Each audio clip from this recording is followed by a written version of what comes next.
جو لوگ اللہ پر ایمان لائیں، کہیں کہ ہمارا رب اللہ ہے، پھر اس پر جم جائیں، ان پر فرشتوں کا نزول ہوتا ہے، نہ کوئی غم کرو نہ خوف، خوشیاں مناؤ جنت کی جس کا تم سے وعدہ کیا گیا تھا۔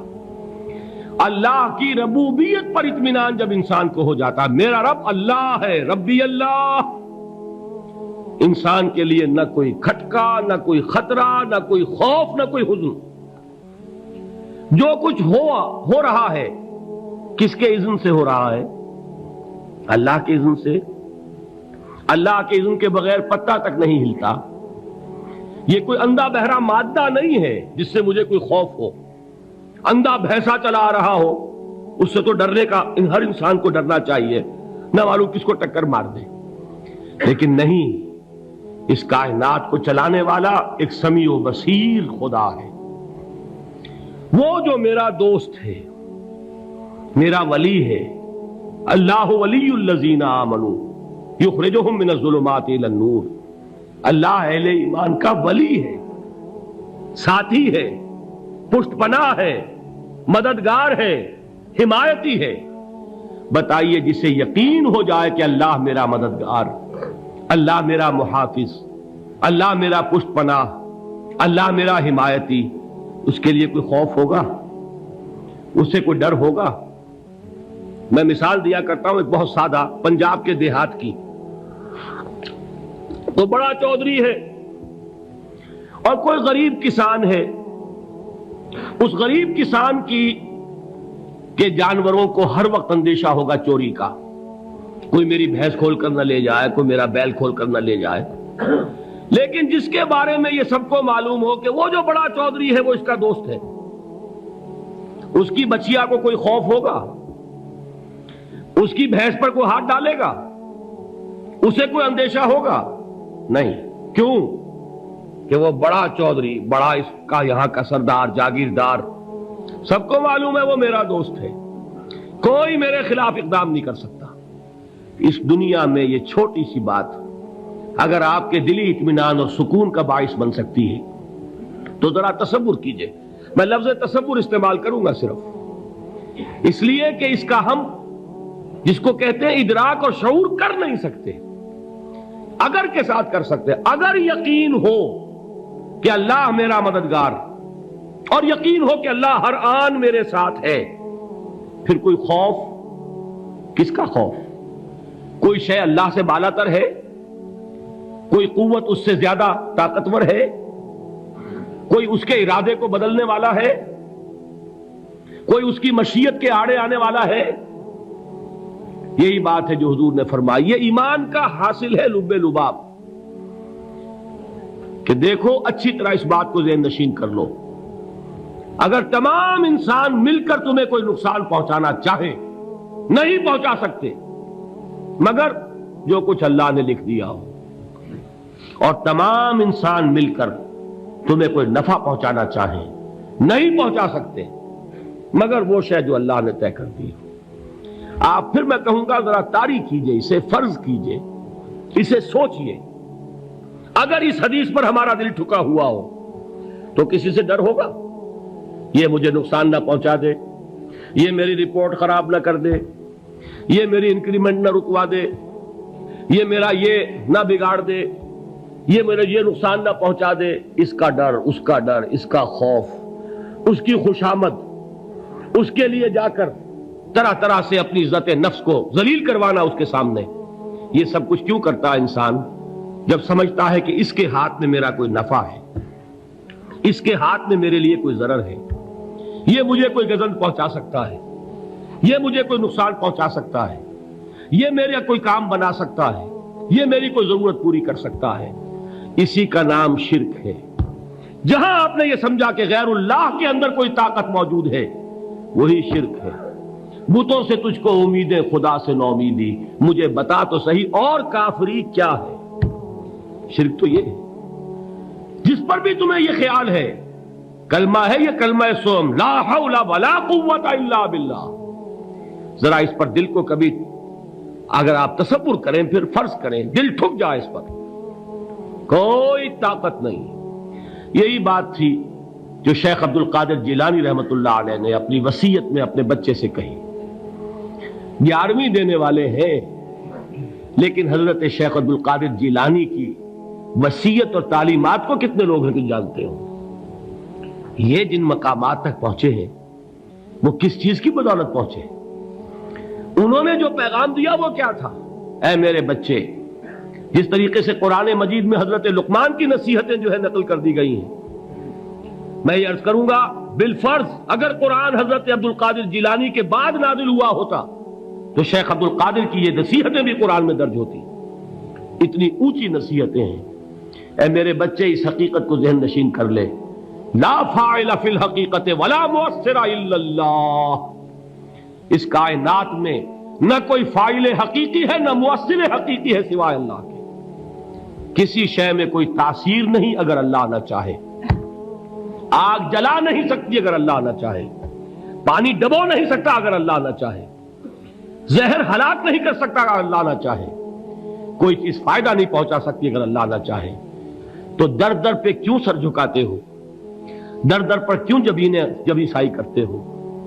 سب کے سامنے کیوں ہاتھ پھیلاتے ہو؟ ایک اللہ سے مانگو. ایک اللہ کے سامنے زمین پر اپنی جبین رکھو. لا فاعل فی الحقیقت ولا مؤثر الا اللہ. نظر آتا ہے ہمیں کہ پانی پیاس بجھا دیتا ہے. پیاس بجھانے کی صلاحیت پانی میں نہیں ہے، اللہ کے اذن سے. کھانا بھوک مٹا دیتا ہے. بھوک مٹانے کی صلاحیت کھانے میں نہیں ہے، اذن رب میں ہے. دیکھیے یہی یقین تھا. حضرت موسیٰ علیہ السلام کا واقعہ یاد کیجئے.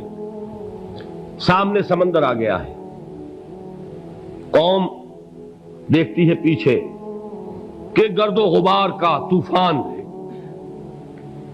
معلوم ہوا کہ فرعون اپنے لشکر سمیت آ گیا ہے.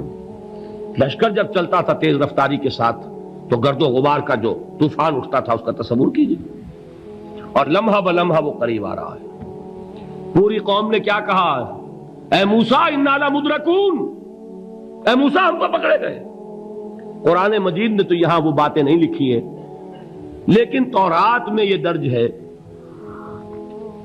کہ بنی اسرائیل جھگڑنے لگے، دست و گریبان ہو گئے موسیٰ کے ساتھ. موسیٰ ہمیں یہاں مروایا لا کر، اس سے تو ہم ہی بہتر تھے. وہاں کھانے کو ملتا تھا، زندگی تو تھی، بیگار ہم کر رہے تھے، موت تو نہیں تھی. اب جو کچھ ہوگا اس کا تصور کرو، جس طریقے سے ہمارے ٹکڑے اڑائے جائیں گے. تو لڑ رہے ہیں حضرت موسیٰ علیہ السلام سے. یہ تورات کی تفصیل ہے. قرآن میں صرف اتنا آیا ہے، پریشان ہو کر انہوں نے کہا انا لمدرکون. موسیٰ ہم تو پکڑے گئے. اس وقت موسیٰ کا جواب کیا ہے؟ کلا ان معی ربی سیہدین. نہیں، میرے ساتھ میرا رب ہے، وہ راستہ دے گا. بتائیے کہاں راستہ نظر آ رہا ہے؟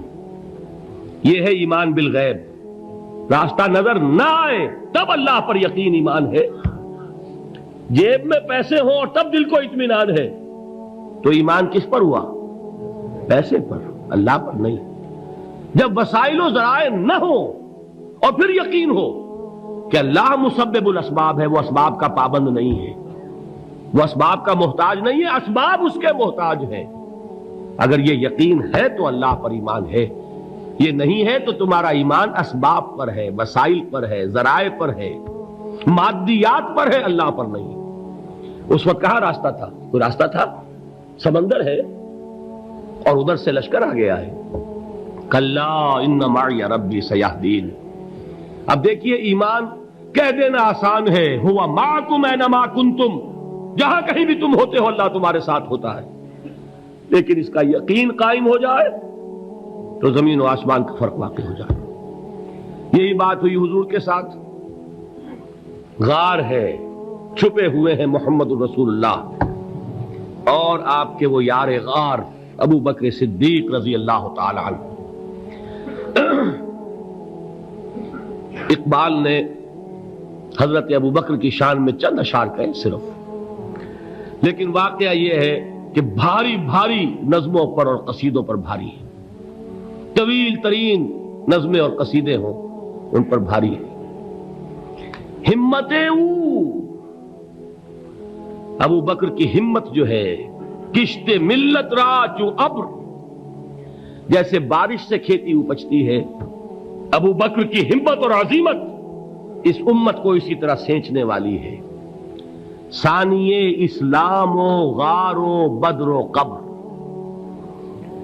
وہ دوسرے تھے اسلام میں، دوسرے پہلے کون تھے؟ انا اول المومنین، حضور فرماتے ہیں سب سے پہلا ایمان لانے والا میں، دوسرے ابو بکر۔ ویسے ہمارے ہاں یہ چلتا ہے اختلاف، حضرت علی پہلے ہیں کہ حضرت ابو بکر پہلے ہیں، لیکن اس میں بڑی خوبصورت تطبیق قائم کی ہے علماء نے، اور بہت صحیح ہے۔ چار کے بارے میں فیصلہ ہی مت کرو کہ کون پہلے ہے، ان کی ایک عجیب تقسیم کر دی ہے۔ آزاد مردوں میں، بالغ مردوں میں سب سے پہلے ابو بکر، بچوں میں سب سے پہلے علی، خواتین میں سب سے پہلے خدیجہ، اور غلاموں میں سب سے پہلے زید ابن حارثہ۔ بڑی پیاری تقسیم ہے، یہ چاروں ہی پہلے ہیں، ہر ایک کے لیے اولیت ہے۔ اور واقعہ یہ ہے کہ اگر زمانی اعتبار سے تعین ہوگا تو پہلے خدیجۃ الکبریٰ آئیں گی رضی اللہ تعالی عنہ، کسی اور سے بات کرنے کی نوبت بعد میں آ سکتی ہے، پہلے تو اہلیہ محترمہ سے بات ہوئی، آتے ہی پہلی وحی ہوئی ہے، ابھی تبلیغ کا حکم نہیں تھا، کس کو بتایا واقعہ؟ ابھی اپنی نبوت کی تبلیغ کا تو حکم ہی نہیں آیا، واقعہ کس کا ہے؟ وہ خدیجہ کا ہے۔ جب کہا ہے کہ خشیت علی نفسی، مجھے اپنی جان کا اندیشہ ہے، تو کیا جواب دیا خدیجہ نے رضی اللہ تعالی عنہا؟ وہ صدیقۃ الکبریٰ ہے، صدیقات جو ہے خواتین ان میں چوٹی پر خدیجۃ الکبریٰ ہے رضی اللہ تعالی عنہا، اور صدیق جو مرد ہیں ان میں صدیق اکبر ہے ابو بکر صدیق رضی اللہ تعالی عنہ، لیکن صدیقات میں چوٹی پر۔ جب حضور نے فرمایا خشیت علی نفسی، کیا فرمایا، کیا عرض کیا، کیسے تسلی دی؟ نہیں نہیں، اللہ آپ کو ضائع نہیں کرے گا، آپ غریبوں کے ہمدرد ہیں، آپ مساکین کے تکالیف رفع کرنے والے ہیں، آپ بیواؤں کی سرپرستی کرتے ہیں، آپ مسافروں کی خدمت کرتے ہیں، اللہ آپ کو ضائع نہیں کرے گا۔ یہ یقین ہے اس خاتون کے اندر۔ خیر وہ ایک علیحدہ بات ہو جائے گی۔ میرے دل پر حضرت خدیجہ رضی اللہ تعالی عنہ کی شخصیت کا بڑا گہرا نقش ہے، جو وہ کوئی اور ہی وقت اور موقع ہوا تو بیان ہوگا۔ بہرحال اقبال نے ایک مصرے میں جو چار اولیتیں جمع کر دی ہیں، ہمتیں او کشت امت را چو ابر، ثانی اسلام و غار و بدر و قبر۔ اسلام میں حضور کے بعد پہلے کون؟ ابو بکر۔ غار میں حضور کے ساتھ کون؟ ابو بکر۔ بدر کی رات اللہ کا رسول سربسجود، وہ جھاڑ، وہ گھاس پھوس کی جو جھوپڑی بنائی گئی تھی، اور وہاں تلوار ننگی لے کر پہرا دینے والا کون؟ ابو بکر۔ اور اس حجرہ عائشہ میں محمد کے بعد سب سے پہلے دفن ہونے والا کون؟ ابو بکر رضی اللہ تعالی عنہ وصلی اللہ علیہ وسلم۔ وہ جو معاملہ میں سنا رہا تھا غار ثور کا، حضرت ابو بکر بھی حضور کے خیال سے لرز گئے ہیں۔ آپ کو یاد ہوگا کہ جا کر پہلے تمام جتنے سوراخ تھے انہیں بند کیا ہے، ایک سوراخ رہ گیا تھا جس کو بند کرنے کے لیے کوئی کپڑا نہیں تھا، وہاں اپنی ایڑی رکھی ہے، تب کہا ہے حضور سے تشریف لائیے، اور اپنے زانو پر حضور کو لٹایا ہے، اور وہاں کسی موذی جانور نے کاٹا ہے، حضور کی آنکھ لگ گئی تھی، اس وقت اس بل کے اندر جو بھی بچھو ہے کیا ہے واللہ عالم، اس نے کاٹا ہے، اس کی تکلیف کی وجہ سے ابو بکر کی آنکھوں سے آنسو ٹپک گئے، حضور کے چہرے مبارک پر پڑے ہیں، تو حضور جاگے ہیں، معاملہ کیا ہے؟ ایڑی نہیں ہٹائی وہاں سے، مبادا وہ جانور وہاں سے نکل کر محمد الرسول اللہ کو کوئی گزن پہنچا دے، ابو بکر کی ایڑی ہے، جس طرح چاہے کھا لے، ختم کر دے، جان نکل جائے تب کوئی آنچ آئے محمد پر تو آئے، لیکن جیتے جی نہیں۔ وہ ہے ابو بکر حضور کے خیال سے۔ اس وقت حضور نے پھر اپنا لعاب دہن لگایا ہے، اور اس سے پھر آپ کی تکلیف ختم ہوئی۔ جیسے خیبر میں حضرت علی کی آنکھ دکھ رہی تھی، اس کو جو شفا حاصل ہوئی ہے وہ بھی حضور کے لعاب دہن سے ہوئی۔ تو بہرحال اس وقت انہوں نے کہا ہے کہ اے نبی یا رسول اللہ، اگر اس وقت ان میں سے کسی نے غیر ارادی طور پر بھی اپنے قدموں کی طرف جھانک لیا تو پکڑے جائیں گے۔ کیا جواب تھا اللہ کے رسول کا؟ لا تحزن ان اللہ معنا، اللہ ہمارے ساتھ ہے، کیوں گھبراتے ہو ابو بکر؟ یہ ہے ایمان باللہ، میرا مالک اللہ، میرا رازق اللہ، میرا محافظ اللہ، میرا مددگار اللہ، میرا پشت پناہ اللہ، میرا دوست اللہ۔ یہ دوستی ہے اللہ کی جو لب لباب ہے، حاصل ہے ایمان کا، اسی کا نام ولایت ہے۔ اولیاء اللہ کے سروں پر سینگ نہیں ہوتے، جس کے دل میں ایمان راسخ ہو چکا ہو وہی اللہ کا ولی ہے، جسے اللہ پر یقین ہو چکا ہے وہی اللہ کا ولی ہے، جسے یقین ہے اللہ میرے ساتھ ہے، میرا مددگار، میرا پشت پناہ، میرا ساتھی، میرا دوست، میرا محبوب، میرا محب۔ اللہ اہل ایمان سے محبت کرتا ہے۔ واللہ یحب الصادقین، ان اللہ یحب الذین یقاتلون فی سبیلہ صفا کانہم بنیان مرصوص۔ اللہ محبت کرنے والا، اہل ایمان محبوب، اور اہل ایمان محبت کرنے والے اللہ محبوب۔ والذین آمنوا اشد حبا للہ۔ آپ تصور کیجئے جسے یہ رشتہ ایمان یا رشتہ ولایت حاصل ہو جائے، الا ان اولیاء اللہ لا خوف علیہم ولا هم یحزنون، آگاہ ہو جاؤ، اللہ کے دوستوں کے لیے نہ کوئی خوف ہے نہ کوئی حزن۔